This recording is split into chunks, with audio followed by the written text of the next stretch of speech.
Hi everyone. So a little bit of backstory here. I've been working on this fish room for about a year and a half. It was just a dark corner in my basement, unfinished. A buddy and I framed it out, and we've got it about 80% there. I'm starting to build my sump and refugium setup, and I picked up this Reeflo yellowtail. My display tank's on the first floor, and I've got about a 15-foot head height. It's a small tank, it's only 60 gallons. I'm going a little overboard, but it's somewhat future proof.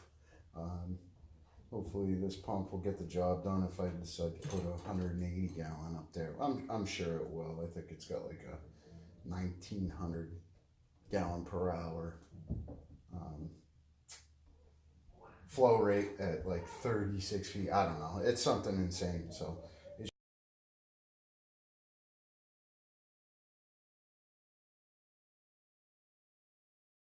should be pretty future proof. But it's an expensive hobby, as everybody knows, and I ended up buying the second hand. It's only got about 2 to 3 weeks time on it. But when I opened the box, I noticed a bit of salt buildup in the back, and then further checked it out, and it had a seal leak on the rear shaft. My problem was apparently the yellowtail is a new model, and even on Reeflow's site, there's no part number or order kit, or a way to order the kit rather, to repair it. I noticed this on a Friday night, and I am so impatient.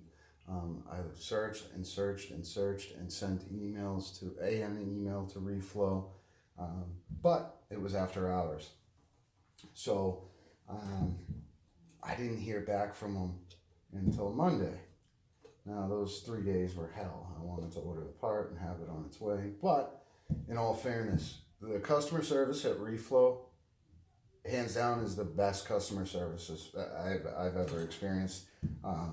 When I was unboxing it, the serial number sticker here had fallen off, and I put it somewhere. And of course, I'm a knucklehead and forgot where I put the damn thing. When I talked to Reeflo, they called me.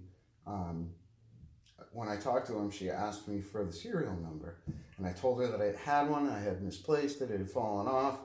And she said, "Well, it was a newer model, you know.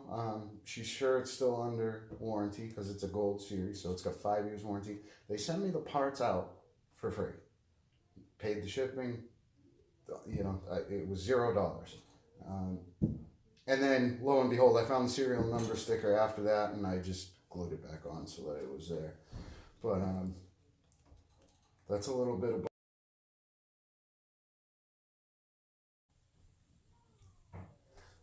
All right. So on top of sending out the seal kit that's leaking, I asked if they could send me an O-ring, which they did. No problem. I just didn't like the idea of using an old O-ring for taking it apart. Those of you needing to repair your yellow tail, it is US Seal part number PS163. Nowhere on the internet can I find this part number for this pump. So hopefully this video, just this little bit of this video, helps somebody out. That's that. To do the job, I watched, there's plenty of videos on how to repair these. You need a 3/8 open end wrench and a 1/4 inch open end wrench. You're going to need a large socket that sits around, here, let me show you. When you go to press this in, that will mate up with that, like that. I don't know if you can see that. And that way you can push it in without damaging any of this. Alright. Also going to use a toothbrush just to scrub up some areas. I got a bottle of isopropyl rubbing alcohol. Oh! Where the hell is my... Give me 1 second and I will be right back. Go and buy yourself some personal water-based liquid lubricant. And make sure you tell the cashier that you need it for your O-ring. Okay? It'll make your day. It'll make their day. It's hilarious. You need a water-based lubricant for the O-ring. Go get it. So let's start taking this thing apart.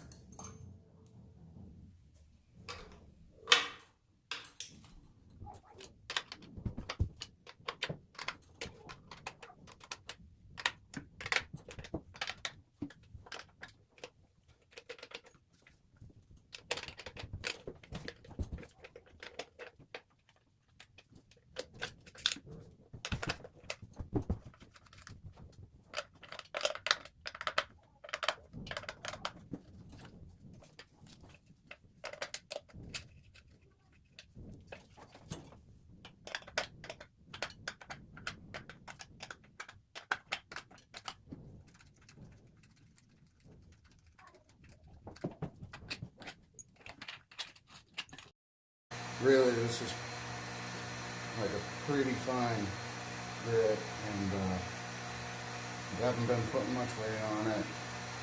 I'm not going crazy. That's like getting silver, so I'm staying away from that. I don't want to take any like good material out.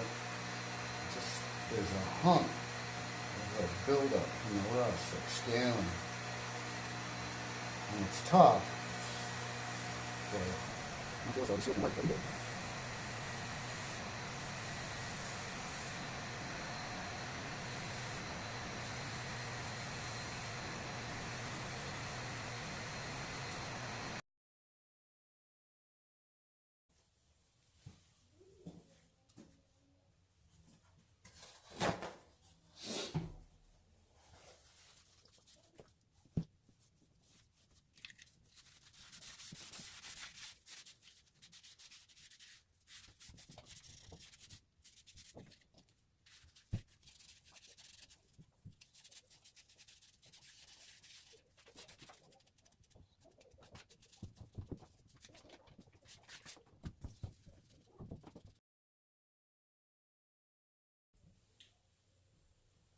All the other videos I've watched, it showed to put a small bead, 100% silicone, on the edge of this guy here. So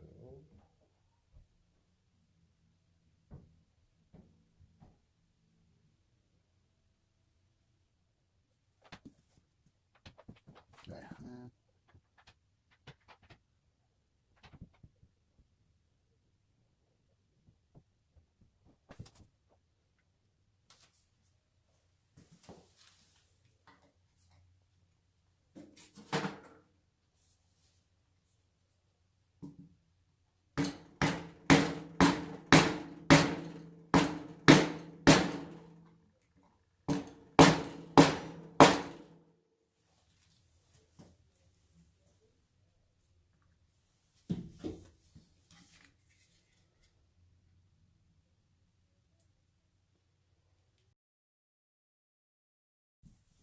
Okay, so I've got the new seal kit installed. Everything looks good. So the next step is, I think, I'm going to mount the plate back on the motor. So instead of boring you further with that, I'll be back.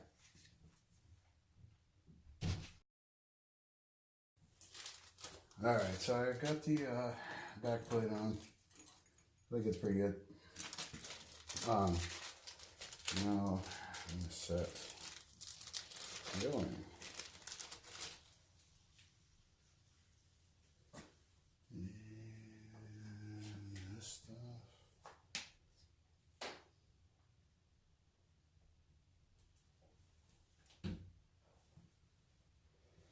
All I'm going to do is put a little bit of water-based lubricant on the O-ring.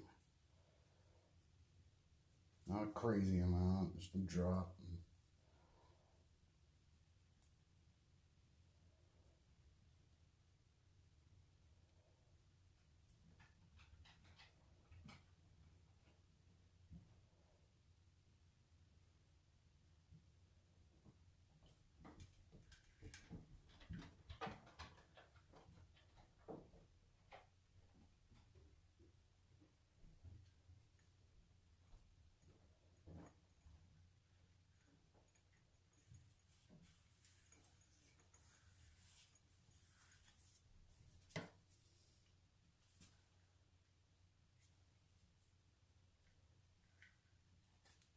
Yeah, that would have been awesome.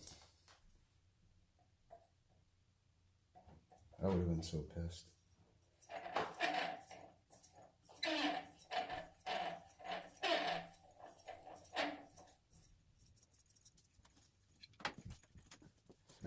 See what? Screwdriver. And then very tight. And if I'm not mistaken, that is it. Did I mess up? All right. Now, back to this.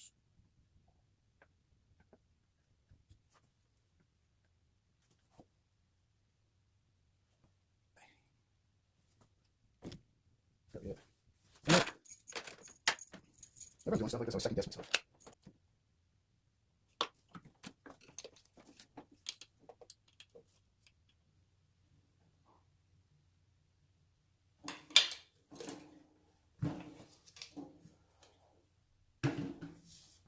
Alright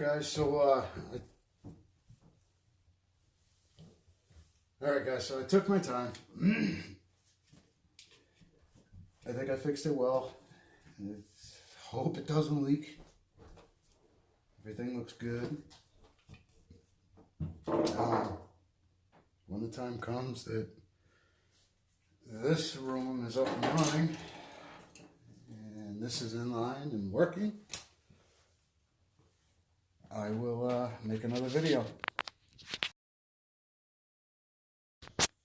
So I might as well throw on, this is going. I have a 150 gallon per day 6-stage from BRS coming. This is so far my plumbing.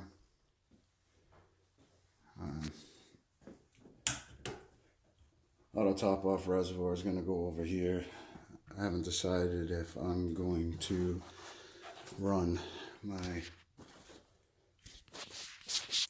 biopellet reactor on this side because my skimmer is there and I can just plumb it right into the intake of the skimmer, or if I'm going to run it over here. The Reeflo is going to go in here, and then I wanted a calcium reactor over here and possibly the biopellet reactor.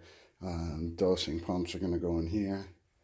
A BRS GFO carbon reactor is going to go here. This is going to feed the calcium reactor, and then this gate valve is going to control the biopellet reactor. Yeah, that one. Hopefully if I keep the camera on what I'm talking about. Well, that's basically it. I'm going to change out the valves, obviously. I don't like that valve way up there, so what I'm going to do is put a Y check valve in here-ish, and then have that below the Y check valve down there. Probably just throw a union in where that valve is for the hell of it. I used as many unions as I could because I know I'm picky and I'll end up not liking something about it. That one feeds my UV sterilizer, comes down, unions again, both spots, so I can maintain it if I need to. Dumps into this chamber. I think I'm going to use this chamber in particular. This is going to be the refugium, obviously. I think I'm going to use this chamber in particular for dosing everything. Calcium, alkalinity, and then if I do any trace element dosing or whatever, it'll get put in there. Algae scrubber, controlled off of that gate valve, fed off the end of the manifold there, comes down. I'm probably missing another thing or two that I'm thinking because my brain is doing 1,000 miles an hour, but that's what it's going to look like. I finally got the floor painted a couple nights ago. I had a problem painting it. One of the brands of paint I used came up like a sheet of rubber mat. It was just garbage. This side, eventually, the reason why this is so big for a 60 gallon is because of this side. I'd like to put a 300 gallon display on this side. When I have my electrician buddy come over, plenty of outlets in the ceiling, all over the place. There's another one there, outlet, yeah,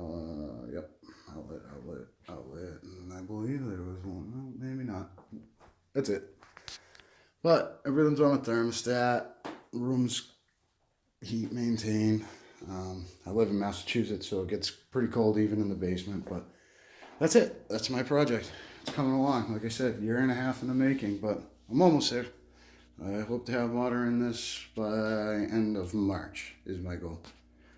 Thanks for watching.